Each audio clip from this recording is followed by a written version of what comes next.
السلام علیکم ناظرین۔ ہم بستری میں یہ 3 کام حرام ہیں۔ ہر مسلمان شادی شدہ جوڑے یہ کام شوق سے کرتے ہیں۔ میاں بیوی کے تعلقات میں کچھ ایسے اعمال ہیں جن کو ہم معمولی سمجھتے ہیں جو شریعت میں سنگین جرم ہیں۔ کبھی کبھار لگتا ہے کہ یہ بے حیائی کی باتیں ہیں۔ یہ بے حیائی نہیں ہے، یہ شریعت کا علم ہے۔ بسم اللہ الرحمن الرحیم۔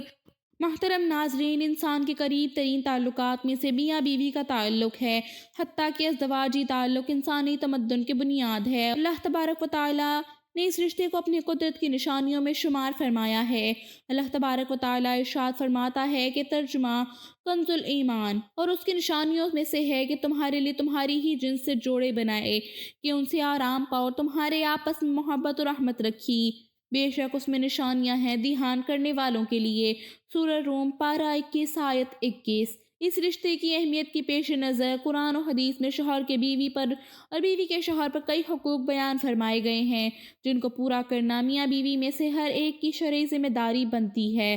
بیوی کے شوہر پر درج ذیل حقوق بیان کیے گئے ہیں۔ نان و نفقہ، بیوی کے کھانے پینے وغیرہ ضروریات زندگی کا انتظام کرنا شوہر پر واجب ہے۔ چنانچہ اللہ تعالیٰ ارشاد فرماتا ہے وَعَلَى الْمَوْلُودُ لَهُ رِزْقُهُنَّ وَكِسْوَتُهُنَّ بِالْمَعْرُوفِ۔ ترجمہ، اور جس کا بچہ ہے اس پر عورتوں کا کھانا اور پہننا لباس ہے حسب دستور۔ سورہ بقرہ پارہ 2 آیت 233۔ سکنا، بیوی کی رہائش کے لیے مکان کا انتظام کرنا بھی شوہر پر واجب ہے، اور ذہن میں رکھیں کہ یہی مکان سے مراد علیحدہ گھر دینا نہیں بلکہ ایسا کمرہ جس میں عورت خود مختار ہو، زندگی گزار سکے، کسی کی مداخلت نہ ہو۔ ایسا کمرہ مہیا کرنے سے بھی یہ واجب ادا ہو جائے گا۔ چنانچہ اللہ تعالیٰ ارشاد فرماتا ہے ترجمہ، عورتوں کو وہاں رکھو جہاں خود رہتے ہو، اپنی طاقت بھر، اور انہیں ضرر نہ دو کہ ان پر تنگی کرو۔ سورۃ طلاق پارہ 28 آیت 6۔ نمبر 3، مہر ادا کرنا۔ بیوی کا مہر ادا کرنا بھی بیوی کا حق اور شوہر پر واجب ہے۔ چنانچہ اللہ تعالیٰ ارشاد فرماتا ہے وَآتُوا النِّسَاءَ صَدَقَاتِهِنَّ نِحْلَةً۔ ترجمہ، اور عورتوں کو ان کے مہر خوشی سے دو۔ سورہ نساء پارہ 4 آیت 4۔ نمبر 4، نیکی کی تلقین اور برائی سے ممانعت۔ شوہر پر بیوی کا یہ حق بھی ہے کہ اسے نیکی کی تلقین کرتا رہے اور برائی سے منع کرے، کہ اللہ تعالیٰ نے مومنین کو حکم ارشاد فرمایا کہ خود اور اپنے گھر والوں کو جہنم کی آگ سے بچائیں۔ چنانچہ اللہ تعالیٰ فرماتا ہے یا ایھا الذین آمنوا قوا انفسکم واہلیکم نارا۔ ترجمہ کنز الایمان، اے ایمان والوں، اپنی جانوں اور اپنے گھر والوں کو آگ سے بچاؤ۔ سورۃ تحریم پارہ 28 آیت 6۔ حسن معاشرت، ہر معاملے میں بیوی سے اچھا سلوک رکھنا بھی ضروری ہے کہ اس سے محبت میں اضافہ ہوگا۔ چنانچہ اللہ تعالیٰ ارشاد فرماتا ہے وَعَاشِرُوهُنَّ بِالْمَعْرُوفِ۔ ترجمہ کنز الایمان، اور ان بیویوں سے اچھا برتاؤ کرو۔ سورہ نساء پارہ 4 آیت 19۔ مرد پر عورت کا حق نان و نفقہ دینا، رہنے کو مکان دینا، مہر وقت پر ادا کرنا، اس کے ساتھ بھلائی کا برتاؤ رکھنا، اسے خلاف شرع باتوں سے بچانا۔ البتہ عورت پر بھی ضروری ہے کہ شوہر کے حقوق ادا کرے، اور اللہ و رسول صلی اللہ علیہ وآلہ وسلم کے حقوق کے بعد بیوی پر سب سے بڑھ کے، حتیٰ کہ اپنے ماں باپ سے بھی بڑھ کر شوہر کا حق ہے۔ سیدنا عائشہ صدیقہ رضی اللہ تعالیٰ عنہا نے بارگاہ رسالت میں عرض کی ترجمہ، عورت پر جن لوگوں کے حقوق ہیں ان میں سب سے زیادہ حق کس کا ہے؟ تو آپ صلی اللہ علیہ وآلہ وسلم نے ارشاد فرمایا اس کے شوہر کا۔ اور عورت پر مرد کا حق ازدواجی زندگی سے متعلق جو بھی حقوق ہیں ان میں واللہ اور رسول صلی اللہ علیہ وآلہ وسلم کے بعد تمام حقوق حتیٰ کہ ماں باپ کے حقوق سے زائد ہیں۔ ان امور میں ان کے احکام کی اطاعت اور اس کے ناموس کی نگہداشت عورت پر فرض اہم ہے، اور شوہر پر ضروری نہیں کہ ہر بات بیوی کو بتائے کہ کہاں گئے تھے، کیوں گئے تھے، وغیرہ وغیرہ، کیونکہ مرد حاکم افسر ہے نہ کہ محکوم ملازم کہ بیوی کے سامنے اپنا ہر کام کا جواب دہ ہو۔ لہٰذا اگر کسی حکمت کے پیش نظر یا ویسے بھی اگر شوہر ان کی باتوں کا جواب نہ دے تو شرعاً مجرم نہیں۔ چنانچہ اللہ تعالیٰ نے ارشاد فرمایا الرجال قوامون علی النساء۔ ترجمہ، مرد افسر ہیں عورتوں پر۔ سورہ النساء پارہ 5 آیت 34۔ لیکن یہ یاد رہے کہ باہم صلح صفائی و تعاون سے رہنے میں عافیت ہوتی ہے، ورنہ بہت سی چیزوں میں بیوی بھی جواب دہ نہیں ہوتی۔ جب ان چیزوں کی باری آئے گی تو پھر شوہر کی حالت دیکھنے والی ہوتی ہے، لہٰذا بیوی کو شک و شبہ میں ڈالنے سے بہتر ہے کہ مناسب انداز میں جواب دے، اور بیوی کو چاہے کہ بلا وجہ تھانے دار بننے کی کوشش نہ کرے، جی نہیں، بلکہ جن لوگوں مثلاً ماں باپ، بہن بھائی وغیرہ کے جو حقوق شرعاً اس پر لازم ہیں، شادی کے بعد بھی ان حقوق کی ادائیگی ضروری ہوگی، کیونکہ اسلام میں ہر صاحب حق کو ادا کرنے کا حکم ہے۔ ترجمہ: بے شک تمہارا رب تعالیٰ کا تم پر حق ہے، اور تمہاری جان کا تم پر حق ہے، اور تمہارے اہل و عیال کا بھی تم پر حق ہے، تو ہر صاحب حق کا حق ادا کرو۔ جب اس بات کی خبر نبی پاک صلی اللہ علیہ وآلہ وسلم تک پہنچی تو آپ صلی اللہ علیہ وآلہ وسلم نے فرمایا، صدق سلمان۔ ترجمہ: سلمان رضی اللہ تعالیٰ عنہ نے سچ کہا۔ صحیح البخاری۔ لیکن یہ بات واضح ہے کہ شادی کے بعد شوہر کو جتنا وقت بیوی کو دینا پڑتا ہے وہ بقیہ افراد کے حصے سے کم ہو جاتا ہے۔ ایسی چیزوں پر ہرگز اعتراض و تعاون نہیں کرنا چاہیے۔ اصل میں معاملہ شوہر کی سمجھداری پر ہے کہ سب کو ساتھ لے کر کیسے چلتا ہے۔ گاؤں کے کنارے ایک پرانا مکان تھا، اس میں ایک نیک بزرگ رہتے تھے جنہیں سب حکیم صاحب کہہ کر پکارتے۔ وہ نہ صرف لوگوں کے جسمانی زخموں کا علاج کرتے بلکہ ان کے دلوں کے زخم بھی بھرتے۔ ان کے پاس گاؤں کے چھوٹے بڑے مسائل کا حل نکلتا تھا۔ کوئی جھگڑا ہو، کوئی پریشانی ہو، سب انہی کے پاس آتے۔ ایک دن سپہر کے وقت دروازے پر دستک ہوئی۔ دروازہ کھلا تو سامنے ایک نیا شادی شدہ جوڑا کھڑا تھا۔ لڑکا 20-22 سال کا، گھبرایا ہوا، لڑکی شرم سے نظریں جھکائے ہوئے۔ بزرگ نے مسکرا کر کہا، آؤ بیٹا، اندر آؤ، آج تم دونوں کی آنکھوں میں سوال ہے، کہو کس بات کی فکر ہے؟ شوہر نے ہچکچاتے ہوئے کہا، حکیم صاحب، ہم نے حال ہی میں نکاح کیا ہے، مگر دل میں خوف ہے کہ کہیں ہم کوئی ایسا کام نہ کر بیٹھیں جو اسلام میں حرام ہو۔ کچھ باتیں لوگوں سے سنتے ہیں، کچھ کتابوں میں پڑھتے ہیں، لیکن سمجھ نہیں آتی کیا صحیح ہے اور کیا غلط۔ آپ ہی ہمیں سچ بتا دیجئے۔ لڑکی نے آہستہ سے سر جھکا کر کہا، جی حکیم صاحب، ہمیں رہنمائی چاہیے۔ بزرگ نے اپنی سفید داڑھی پر ہاتھ پھیرتے ہوئے کہا، بیٹا بیٹی، تم نے بہت اچھا کیا کہ یہ سوال لے کر آئے۔ شادی صرف جسم کا رشتہ نہیں، یہ دل، روح اور ایمان کا بندھن ہے، اور میں تمہیں ایک ایک چراغ دیتا ہوں جس سے تمہاری زندگی روشن رہے گی۔ پہلا چراغ زنا اور خیانت۔ بزرگ نے کمرے میں رکھا چراغ جلایا۔ یہ پہلا چراغ ہے، زنا اور بے وفائی سے بچنا۔ وہ بولے، بیٹا، بیوی شوہر کے لیے اور شوہر بیوی کے لیے ہی ہے۔ اگر کوئی اپنی بیوی یا شوہر کو چھوڑ کر غیر کے پاس جائے تو یہ زنا ہے اور اللہ کے نزدیک سخت حرام۔ یہ گناہ نہ صرف دنیا میں عزت کو برباد کرتا ہے بلکہ آخرت میں بھی سخت عذاب ہے۔ محبت کا چراغ صرف اپنے گھر میں جلاؤ، باہر لے کر جاؤ گے تو یہ آگ بن جائے گا۔ نوجوان جوڑے نے سر ہلایا۔ دوسرا چراغ، حیض کے دنوں کی حرمت۔ بزرگ نے دوسرا چراغ جلایا، بیٹی، اللہ نے عورت کو حیض کے دن دیے ہیں تاکہ اس کا جسم صاف ہو۔ ان دنوں میں شوہر کو بیوی کے قریب نہیں جانا چاہیے۔ قرآن کہتا ہے کہ یہ دن عورت کے لیے تکلیف کے ہیں۔ اس وقت ہم بستری منع ہے۔ ہاں، محبت کرو، خدمت کرو، لیکن جماع نہ کرو۔ یہ اللہ کا حکم ہے اور اللہ کے حکم پر عمل کرنے میں ہی برکت ہے۔ لڑکی کے چہرے پر سکون آ گیا۔ تیسرا چراغ، جبر اور ظلم۔ بزرگ نے تیسرا چراغ جلایا اور سخت لہجے میں کہا، بیٹا، یاد رکھو، محبت زبردستی سے نہیں ہوتی۔ اگر شوہر بیوی کو جبر سے قابو کرے یا بیوی ضد سے شوہر کو مجبور کرے تو یہ ظلم ہے۔ اسلام کہتا ہے کہ دونوں کی رضامندی ضروری ہے۔ جو زبردستی کرے گا وہ گناہ گار ہوگا۔ شوہر بیوی کے لیے سکون ہے، نہ کہ اذیت۔ شوہر نے شرمندگی سے بیوی کی طرف دیکھا۔ چوتھا چراغ، رشتوں کی حرمت۔ بزرگ نے چوتھا چراغ جلایا۔ کچھ رشتے ایسے ہیں جنہیں اللہ نے ہمیشہ کے لیے حرام قرار دیا۔ ماں، بیٹی، بہن، خالہ، پھوپھی، ان کے ساتھ کبھی تعلق کبھی جائز نہیں۔ یہ گناہ خاندان کو برباد کرتا ہے اور ایمان کو کھا جاتا ہے۔ ایسے رشتوں کی عزت کرنا ایمان کا حصہ ہے۔ پانچواں چراغ، نابالغ اور جانوروں سے تعلق۔ بزرگ نے پانچواں چراغ روشن کیا۔ انسان کے لیے انسان ہی بنایا گیا ہے۔ بچوں یا نابالغوں سے کھیلنا یا جانوروں سے تعلق رکھنا شیطانی راستہ ہے۔ یہ نہ صرف حرام ہے بلکہ انسان کو حیوانیت کی کھائی میں دھکیل دیتا ہے۔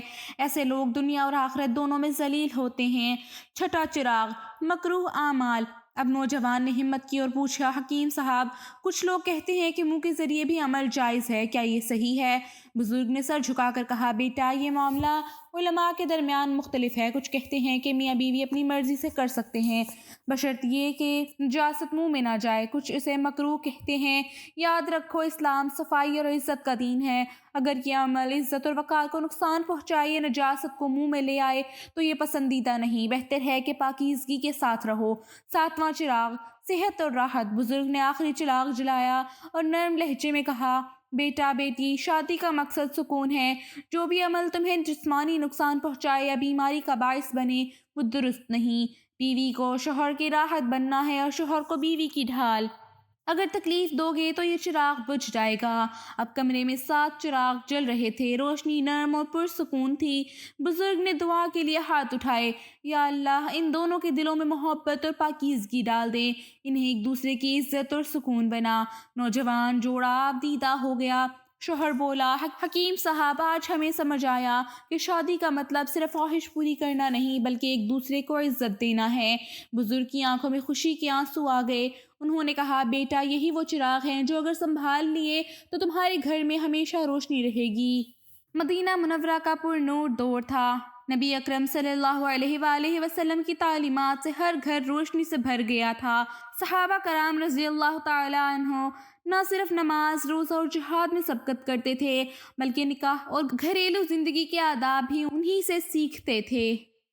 ہر شخص کی خواہش یہ تھی کہ اس کی زندگی کا کوئی لمحہ گناہ میں نہ گزرے۔ ایسے ہی ایک دن ایک نوجوان صحابی نے نکاح کیا۔ شادی کے بعد اس کے دل میں خوشی تو تھی مگر ساتھ ہی خوف بھی تھا۔ وہ سوچتا، کیا میں اپنی بیوی کے ساتھ ایسا برتاؤ کروں گا جو اللہ اور رسول کو پسند ہو، یا انجانے میں کوئی غلطی کر بیٹھوں گا؟ یہی خیال اسے بے چین رکھتا۔ آخرکار وہ ایک رات مسجد نبوی گیا جہاں کچھ بزرگ صحابہ کرام رضی اللہ تعالیٰ عنہ دین کی باتیں کر رہے تھے۔ وہ خاموشی سے ان کے قریب بیٹھ گیا اور ان کی گفتگو سننے لگا۔ اس رات ان حضرات کی نصیحتیں اس کے دل پر ہمیشہ کے لیے نقش ہو گئیں۔ صحابہ کرام رضی اللہ تعالیٰ عنہ کہہ رہے تھے کہ نکاح اللہ کی ایک عظیم نعمت ہے۔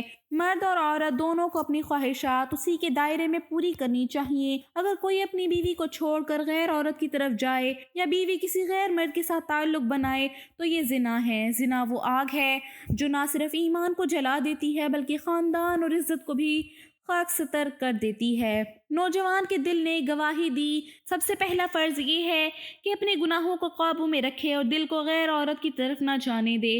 پھر بات اس طرف آئی کہ عورت کے حیض کے دنوں میں کیا رویہ ہونا چاہیے۔ بتایا گیا کہ اللہ تعالیٰ نے قرآن میں خود اس کا حکم دیا ہے کہ اس وقت عورت سے الگ رہو اور جماع نہ کرو، یہ اس کی جسمانی تکلیف اور طہارت کے دن ہے۔ شوہر کو چاہیے کہ صبر کرے، محبت اور خدمت کرے، لیکن ہم بستری سے بچے۔ نوجوان نے سوچا، یہ حکم کتنا حکیمانہ ہے کیونکہ یہ عورت کی عزت اور سکون کے لیے ہے۔ پھر ذکر ہوا کہ نکاح کا مقصد سکون ہے نہ کہ جبر۔ بیوی شوہر کے لیے لباس ہے اور شوہر بیوی کے لیے۔ اگر کوئی شخص بیوی کی مرضی کے بغیر زبردستی کرے تو وہ نکاح کے مقصد کو تباہ کر دیتا ہے۔ یہ ظلم ہے اور اللہ ظلم کرنے والوں کو پسند نہیں کرتا۔ یہ سن کر نوجوان کے دل میں یہ بات اتر گئی کہ بیوی کے ساتھ ہر عمل میں رضا اور محبت ضروری ہے۔ صحابہ رضی اللہ تعالیٰ عنہ نے بیان کیا کہ کچھ رشتے ایسے ہیں جنہیں اللہ نے ہمیشہ کے لیے حرام قرار دیا ہے۔ ماں، بیٹی، بہن، پھوپھی، خالہ، ان کے ساتھ تعلق نہ نکاح کے ذریعے جائز ہے اور نہ ہی کسی اور طریقے سے۔ یہ حکم خاندان کی عزت اور معاشرے کی پاکیزگی کو قائم رکھنے کے لیے ہے۔ نوجوان نے دل میں عہد کیا کہ وہ ہمیشہ اپنے خاندان کے رشتوں کا احترام کرے گا اور اللہ کی مقرر کردہ حدود کی حفاظت کرے گا۔ پھر بتایا گیا کہ کچھ لوگ شیطان کے بہکاوے میں آ کر اپنی خواہشات کو جانوروں پر یا بچوں پر اتارتے ہیں۔ یہ گناہ نہ صرف ایمان کو ختم کرتا ہے بلکہ انسانیت کو بھی برباد کرتا ہے۔ رسول اللہ صلی اللہ علیہ وآلہ وسلم نے ایسے لوگوں پر لعنت فرمائی ہے۔ یہ سن کر نوجوان کے دل میں شدید خوف بیٹھ گیا کہ انسان کو کبھی اپنی خواہشات کو اس قدر بے لگام نہیں چھوڑنا چاہیے کہ وہ حیوانیت تک جا پہنچے۔ بات اگر بڑھی تو بتایا گیا کہ میاں بیوی ایک دوسرے سے ہر طرح کے تعلقات قائم کر سکتے ہیں مگر نجاست کو منہ میں لینا یا گندگی اپنانا پسندیدہ نہیں۔ اسلام صفائی اور وقار کا دین ہے۔ اگرچہ کچھ امور میں علماء نے نرمی دی ہے لیکن بہترین راستہ وہی ہے جو عزت اور پاکیزگی کے قریب ہو۔ نوجوان نے دل میں فیصلہ کیا کہ وہ کبھی اپنی محبت کو گندگی میں نہیں بدلے گا۔ آخر میں نصیحت ہوئی کہ نکاح کا مقصد صرف خواہش پوری کرنا نہیں بلکہ سکون حاصل کرنا ہے۔ اگر کوئی ایسا طریقہ اپنایا جائے جس سے جسم کو نقصان پہنچے یا دل کو تکلیف ہو تو وہ درست نہیں۔ بیوی کو شوہر کے لیے راحت بننا ہے اور شوہر کو بیوی کے لیے ڈھال۔ دونوں ایک دوسرے کی خوشی اور سکون کے لیے ہیں نہ کہ اذیت کے لیے۔ وہ نوجوان پوری رات مسجد نبوی میں بیٹھا رہا۔ ان نصیحتوں نے اس کے دل کو بدل دیا۔ اس نے اللہ سے دعا کی، یا اللہ مجھے اور میری بیوی کو ان گناہوں سے بچا، ہمارے گھر کو سکون اور محبت کا مرکز بنا، اور ہمیں ان حدود میں رکھ جو تو نے مقرر فرمائی ہیں۔ جب وہ صبح اپنے گھر لوٹا تو اس کے دل میں ایک عجیب سکون تھا۔ وہ جان چکا تھا کہ ایک شوہر کے طور پر اس کا فرض کیا ہے اور کون سے راستے اسے ہمیشہ کے لیے حرام قرار دیے گئے ہیں۔ یوں اس کی ازدواجی زندگی قرآن و سنت کی روشنی میں شروع ہوئی، اور وہ جان گیا کہ اصل خوشی وہی ہے جو اللہ کی رضا کے اندر ہے۔ میاں بیوی کے تعلقات میں کچھ ایسے اعمال ہیں جن کو ہم معمولی سمجھتے ہیں، جو شریعت میں سنگین جرم ہے۔ کبھی کبھار لگتا ہے کہ یہ بے حیائی کی باتیں ہیں۔ یہ بے حیائی نہیں ہے، یہ شریعت کا علم ہے۔ ہاں، اگر ہم اس طرح کی باتیں اپنی خواہش کے مطابق کریں تو یہ بے حیائی ہے۔ پہلا گناہ جس کو میاں بیوی کے تعلقات میں معمولی سمجھا جاتا ہے وہ یہ ہے کہ بیوی کا اپنے شوہر کو ہم بستری سے انکار کرنا، اپنے شوہر کو اپنے نزدیک آنے سے روکنا جامع صغیر ہے۔ یہ روایت ہے کہ آپ صلی اللہ علیہ وآلہ وسلم نے فرمایا، جب شوہر اپنی بیوی کو بلائے ہم بستری کے لیے تو عورت پر واجب ہے کہ وہ فوراً اپنے شوہر کی بات مان لے، ماں سوائے شرعی عذر کے۔ شرعی عذر کی وجہ سے بیوی انکار کر سکتی ہے، یعنی کوئی ایسی شرعی مجبوری مثلا حیض و نفاس وغیرہ ہو تو وہ ایک الگ بات ہے، لیکن اگر شرعی عذر نہیں تو آپ صلی اللہ علیہ وآلہ وسلم فرماتے ہیں کہ وہ عورت فوراً اپنے شوہر کی بات مان لے، خواہ وہ اونٹ کی وہ سیٹ جس پر بیٹھ کر سواری کی جاتی ہے اس پر ہی بیٹھا کیوں نہ بلا رہا ہو۔ اس معاملے میں خواتین جو بیویاں ہیں جو اپنے شوہر کو حق دینا چاہتی ہیں وہ اس بات کو مد نظر رکھیں کہ جب اس معاملے میں کوتاہی ہوتی ہے تو انسان دوسری جگہ اپنی خواہش پوری کرنے جاتا ہے، اور یہ بات پھر بیوی برداشت نہیں کر سکتی، اس لیے شریعت نے اس معاملے کی اہمیت بیان کی ہے۔ دوسری روایت صحیح بخاری کی ہے۔ آپ صلی اللہ علیہ وآلہ وسلم نے فرمایا، جب شوہر اپنی بیوی کو ہم بستری کے لیے بلائے اور بیوی انکار کر دے، اور شوہر اپنی بیوی سے ناراضگی کی حالت میں سو جائے، تو جب تک وہ ناراضگی کی حالت میں سوتا رہے گا فرشتے بیوی پر لعنت بھیجتے رہیں گے۔ دوسرا گناہ میاں بیوی کے تعلقات میں جس کو معمولی سمجھا جاتا ہے جبکہ شریعت میں اس کا اتنا سخت گناہ ہے وہ یہ ہے کہ عورت کا بغیر کسی عذر کے شوہر سے طلاق کا مطالبہ کرنا۔ صحیح جامع صغیرہ کی روایت ہے کہ آپ صلی اللہ علیہ وآلہ وسلم نے فرمایا، بغیر عذر کے خلا لینے والیاں اور اپنے شوہر سے چھٹکارا حاصل کرنے والیاں، گھر اجاڑنے والیاں، یہ اس امت کی منافق ہیں۔ دوسری روایت میں فرمایا، جس عورت نے بغیر کسی سبب کے اپنے خاوند سے طلاق طلب کی اس پر جہنم واجب ہے، اور وہ جنت کی خوشبو بھی نہیں سونگھے گی۔ یہ کہنا، یہ عذر پیش کرنا کہ میرا خاوند مجھے پسند نہیں ہے، یہ اس کی انکم بہت کم ہے، میرا گزارا نہیں ہوتا اس لیے مجھے طلاق چاہیے، تو یہ کوئی شرعی عذر نہیں ہے۔ اس لیے سنگین جرم اور گناہ سے بچنا چاہیے، اور والدین کو چاہیے کہ وہ بھی چھوٹی چھوٹی باتوں پر اپنی بیٹیوں کو گھر نہ بٹھا لے۔ طلاق شوہر کا حق ہے، اور یہ کتنی ہی بڑی بات ہے کہ عورت طلاق کی خود ڈیمانڈ کر رہی ہے۔ تیسرا گناہ جو میاں بیوی کے تعلقات میں عام طور پر ہوتا ہے اور اس کو معمولی سمجھا جاتا ہے وہ یہ کہ حیض کی حالت میں اپنی بیوی سے ہم بستری کرنا یا ایسی جگہ سے کرنا جو کہ غیر فطری ہے۔ آپ صلی اللہ علیہ وآلہ وسلم نے فرمایا، جامع ترمذی کی یہ روایت ہے، جس شخص نے حیض والی عورت سے ہم بستری کی یا عورت کے پیچھے جماع کیا تو وہ شریعت کا منکر ہے، اس نے شریعت کا انکار کیا۔ جس نے یہ کیا اس کے لیے شریعت نے کفارہ کا حکم دیا ہے، اور یہ بہت سنگین جرم ہے، لیکن اس کو لوگ سمجھ ہی نہیں پا رہے، اور اس بات کو کوئی سنجیدہ لینے کو تیار نہیں ہے کہ نکاح سے پہلے اس کے آداب اور ازدواجی زندگی کے متعلق سیکھا جائے۔ دنیا جہاں میں ہر چیز کی ٹریننگ ہوتی ہے وہ ہم لوگ بڑے فخر سے کرتے ہیں، لیکن جب بات شریعت سیکھنے کی ہے تو کیا ہے جس کی ہمیں شرم آ رہی ہے۔ دنیا کی بے حیائی میں شرم نہیں آتی، لیکن شریعت سیکھتے ہوئے، یہ شریعت کی بات کرتے ہوئے ہمیں شرم آتی ہے۔ چوتھا گناہ میاں بیوی کے تعلقات میں جس کو معمولی سمجھا جاتا ہے وہ یہ ہے کہ کسی غیر محرم عورت سے ہاتھ ملانا۔ یہ بہت سخت گناہ ہے۔ نبی اکرم صلی اللہ علیہ وآلہ وسلم نے فرمایا، جامع ترمذی کی روایت میں ہے، جب بھی کوئی آدمی کسی غیر محرم عورت کے ساتھ تنہائی میں ملتا ہے تو وہ دو نہیں ہوتے، تیسرا ان میں شیطان ہوتا ہے۔ آپ صلی اللہ علیہ وآلہ وسلم نے فرمایا، تم میں سے کسی شخص کے لیے کیل لے کر اپنے سر میں ٹھوک لینا زیادہ بہتر ہے اس کے کہ وہ کسی غیر محرم عورت کو چھوئے، اور ہمارے ہاں یہ علمیہ ہے کہ چھونا تو ایک معمولی بات ہے، یہاں تو پورا ہاتھ ملایا جاتا ہے۔ ایک بار ایک خاتون جس کو شریعت کا علم نہیں تھا وہ مدینہ آپ صلی اللہ علیہ وآلہ وسلم سے بیعت لینے آئی، اور آپ صلی اللہ علیہ وآلہ وسلم کے آگے اپنا ہاتھ بڑھایا۔ آپ صلی اللہ علیہ وآلہ وسلم نے فوراً اپنا ہاتھ پیچھے کر لیا اور فرمایا، محمد صلی اللہ علیہ وآلہ وسلم کسی عورت کے ننگے ہاتھ کو دیکھنا بھی پسند نہیں کرتے، اور آپ صلی اللہ علیہ وآلہ وسلم نے اپنا چہرہ مبارک پھیر لیا۔ محترم ناظرین، سید الانبیاء والمرسلین حضرت محمد صلی اللہ علیہ وآلہ وسلم کے لائے ہوئے پیغام ہدایت کو حق تعالیٰ نے تمام جہانوں کے واسطے باعث رحمت بنایا ہے۔ دنیا کے جو بھی انسان آپ صلی اللہ علیہ وآلہ وسلم کی پیروری کرے گا اور جس شعبے میں آپ کی رہنمائی کو اپنائے گا، دارین کی کامیابی سے ہمکنار ہوگا۔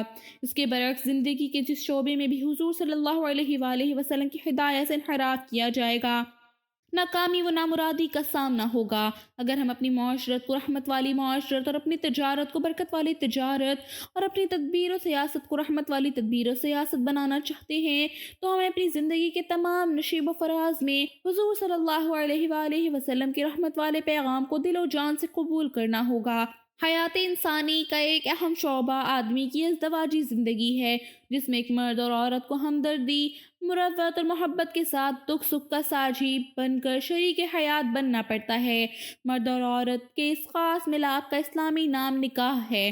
زندگی کے اس اہم شعبے میں جس قدر خرابیاں اور بدمزگیاں پیدا ہوتی ہیں، اس کے سوا اور کچھ نہیں کہ شادی کرنے والا جوڑا اپنی ازدواجی تعلقات میں حضور صلی اللہ علیہ وآلہ وسلم کی اعلی تعلیمات سے مستغنا ہو کر منمانی کرنے لگتا ہے، جس کا نتیجہ دونوں یہ ایک کی زندگی کے لیے تباہ کن اور دو گھروں کی بربادی کی صورت میں ظاہر ہوتا ہے۔ اس تباہی و بربادی سے بچنے کی صرف ایک صورت ہے کہ میاں بیوی اپنی منمانی اور دوسری قوموں کی نکالی کی بجائے آن حضرت صلی اللہ علیہ وآلہ وسلم کے بتلائے ہوئے اصولوں کے مطابق زندگی گزارنے کی کوشش کریں۔ پیش نظر مضمون میں انہیں اصول و ضوابط میں سے چند اصول منتخب کر کے درج کیے گئے ہیں۔ اللہ تعالی ہم سب کو عمل کی توفیق سے نوازے، آمین یا رب العالمین۔ حضرت عقبہ بن عامر رضی اللہ تعالی عنہ سے روایت ہے کہ رسول اللہ صلی اللہ علیہ وآلہ وسلم نے فرمایا، نکاح کی شرطیں پوری کرنے کا سب سے زیادہ خیال رکھو، یعنی نکاح کی بنا پر جو چیزیں تم سے اپنے اوپر لازم کر لی ہیں ان کی ادائی کا بہت زیادہ خیال رکھو، مثلا مہر ادا کرنا، بیوی کے کھانے پینے اور لباس کا خیال رکھنا، اس کے لیے مناسب رہائش کا انتظام کرنا، اس سے اچھا برتاؤ کرنا، خوش اخلاقی سے پیش آنا وغیرہ۔ بعض لوگ زبردستی بیوی سے مہر معاف کراتے ہیں اور وہ بیچاری بھی اوپر طور پر معاف کر دیتی ہے یا ادائی سے لاپرواہی کرتے ہیں کہ وہ تو مطالبہ ہی نہیں کرتی، حالانکہ یہ جائز نہیں۔ مہر مرد کے ذمے عورت کا ایک قرض ہے جو عدم مطالبہ یا زبردستی معاف کرانے سے ساقط نہیں ہوتا، جب تک کہ عورت خوشی سے معاف نہ کر دے۔ بعض لوگ والدین اور بھائی بہنوں کی وجہ سے بیوی کے نان نفقہ میں تنگی کرتے ہیں کہ ساری کمائی لا کر والدین کو ہی دے دیں، اور بیوی بیچاری ضروری خرچے کے لیے بھی پریشان ہے۔ حالانکہ مسئلہ یہ ہے کہ اگر کسی شخص کی آمدن اتنی ہے کہ وہ ماں باپ پر خرچ کرے تو بیوی کو نہیں دے سکتا، اور اگر بیوی کو دے تو ماں باپ کے لیے نہیں بچتا، تو ایسی صورت میں بیوی پر خرچ کرنا ضروری ہے۔ اس طرح بعض گھرانوں میں ساس بہو کے تعلقات کی کشیدگی بھی میاں بیوی کے رشتے الفت میں دراڑیں پڑنے کا سبب بن جاتی ہے۔ یہ بھی قابل اصلاح بات ہے۔ حضرت ابو ہریرہ رضی اللہ تعالیٰ عنہ سے روایت ہے کہ رسول اللہ صلی اللہ علیہ وآلہ وسلم نے فرمایا، وہ شخص ہم میں سے نہیں، یعنی مسلمانوں کی جماعت سے نہیں، جو کسی عورت سے اس کے شوہر کو لڑائے، یعنی بیوی کے عیوب شوہر سے بیان کرے تاکہ شوہر اس سے بد دل ہو جائے۔ حضرت حکیم بن معاویہ رضی اللہ تعالیٰ عنہ اپنے والد سے روایت کرتے ہیں کہ انہوں نے حضور صلی اللہ علیہ وآلہ وسلم سے عرض کیا، یا رسول اللہ، ہمارے اوپر ہماری بیوی کے کیا کیا حقوق ہیں؟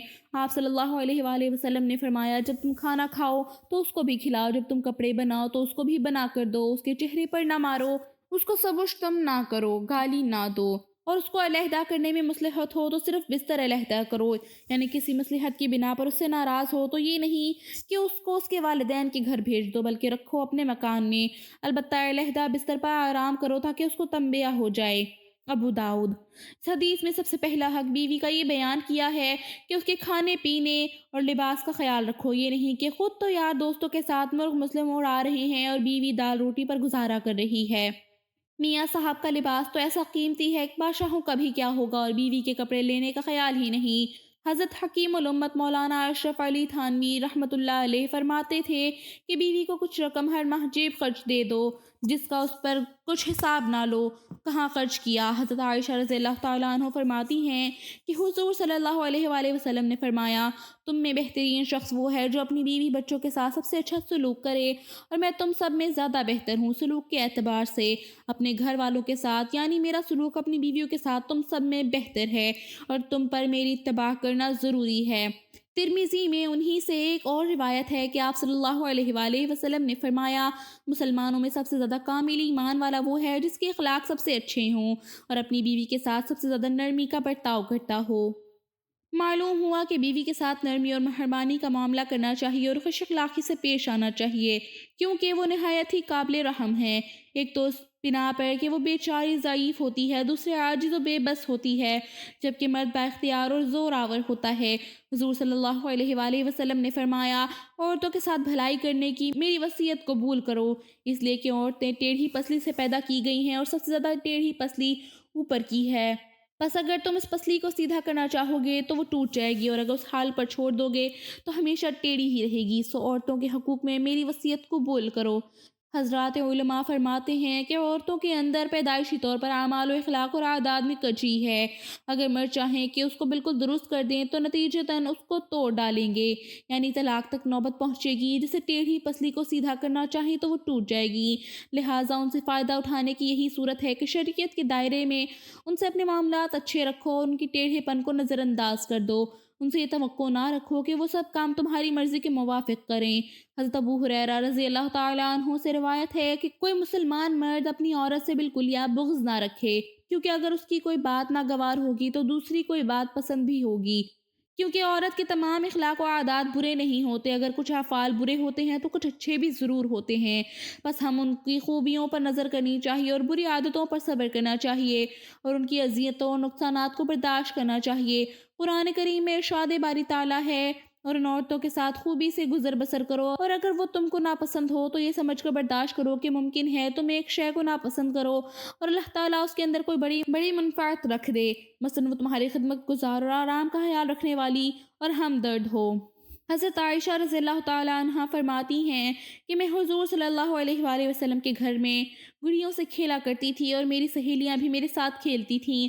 جب حضور صلی اللہ علیہ وآلہ وسلم تشریف لاتے تو میری سہیلیاں شرم کے باعث چھپ جاتی، تب حضور صلی اللہ علیہ وآلہ وسلم ان کو میرے پاس بھیج دیتے، ہم پھر کھیلنا شروع کر دیتی۔ انہی سے ایک روایت ہے کہ ایک مرتبہ حضور صلی اللہ علیہ وآلہ وسلم ان کے حجرے کے دروازے پر کھڑے ہوئے اور اونٹ سے ان کو حبشیوں کے نیزہ بازی کے کرتب دکھائے۔ ان روایات سے معلوم ہوا کہ عورتوں کی دلداری کرنی چاہیے اور ان کے جذبات و خیالات کا لحاظ رکھنا چاہیے۔ حضرت انس روایت کرتے ہیں کہ رسول اللہ صلی اللہ علیہ وآلہ وسلم نے فرمایا، جس عورت نے 5 وقت کی نماز پڑھی اور رمضان المبارک کے روزے رکھے اور اپنے آپ کو پاک دامن رکھا اور اپنے شوہر کی اطاعت کی، ایسی عورت کو اختیار ہے کہ جنت میں جس دروازے سے چاہے داخل ہو جائے۔ سبحان اللہ، کتنا بڑا مرتبہ ہے کہ شوہر کی اطاعت کرنے والی نیک بیوی کا کہ جنت کے 8 دروازوں میں سے کسی بھی دروازے سے داخل ہونے کا اس کو اختیار دے دیا جائے گا۔ رسول اللہ صلی اللہ علیہ وآلہ وسلم نے فرمایا، اے عورت، دیکھ لے تیری جنت اور دوزخ تیرا خاوند ہے۔ طبقات ابن سعد، یعنی اپنے خاوند کو راضی اور خوش رکھے گی تو جنت کی مستحق ہوگی، بصورت دیگر جہنم میں جائے گی۔ حضرت عائشہ رضی اللہ تعالیٰ عنہ فرماتی ہیں کہ رسول اللہ صلی اللہ علیہ وآلہ وسلم و مہاجرین و انصار کی جماعت میں تشریف فرما تھے، اتنے میں ایک اونٹ آیا اور آپ کو سجدہ کیا۔ اس پر آپ کے صحابہ کرام رضی اللہ تعالیٰ عنہ نے عرض کیا، یا رسول اللہ، جب آپ کو جانور اور درخت بھی سجدہ کرتے ہیں تو ہم زیادہ حق رکھتے ہیں کہ آپ کو سجدہ کریں۔ یہ سن کر آپ صلی اللہ علیہ وآلہ وسلم نے فرمایا، اپنے رب کی عبادت کرو اور میری تعظیم کرو۔ اگر میں کسی کی بابت سجدہ کرنے کا حکم دیتا تو میں عورت کو حکم کرتا کہ وہ اپنے خاوند کو سجدہ کرے، اور خاوند کو اتنا بڑا حق ہے کہ اگر وہ یہ کہے کہ زرد پہاڑ سے پتھر اٹھا کر کالے پہاڑ پر لے جا اور کالے سے سفید پہاڑ پر لے آ، تو عورت کے ذمہ ضروری ہے کہ اس کے حکم کی تعمیل کرے۔ مسند احمد۔ ایک حدیث ہے کہ جو عورت اپنے شوہر سے ناراض رہتی ہے اس پر اللہ کی لعنت ہے، اور ایک حدیث میں نبی اکرم صلی اللہ علیہ وآلہ وسلم نے فرمایا کہ جب کوئی عورت دنیا میں اپنے شوہر کو تکلیف دیتی ہے تو اس شوہر کی بیوی جو حورین ہیں وہ کہتی ہیں کہ اللہ تجھے ہلاک کرے، اس کو تکلیف نہ دے، کیونکہ یہ تیرے پاس چند دن کا مہمان ہے، ان قریب تجھے چھوڑ کر ہمارے پاس آ جائے گا۔ نیز شوہر کی حیثیت سے زیادہ خرچ نہ مانگے، کسی ایسی چیز کی فرمائش نہ کرے جس کا مہیا کرنا اس کے بس میں نہ ہو، کسی بات پر ضد نہ کرے اور شوہر کے سامنے اس کو زبان پر نہ لائے۔ مرد کو رنج نہ ہو، شوہر کوئی چیز لائے تو خواہ پسند آئے یا نہ آئے، ہمیشہ اس پر خوشی ظاہر کرے۔ یہ نہ کہے کہ یہ چیز اچھی نہیں، اس سے شوہر کا دل خفا ہو جائے گا اور پھر کبھی کوئی چیز لانے کو اس کا دل نہ چاہے گا۔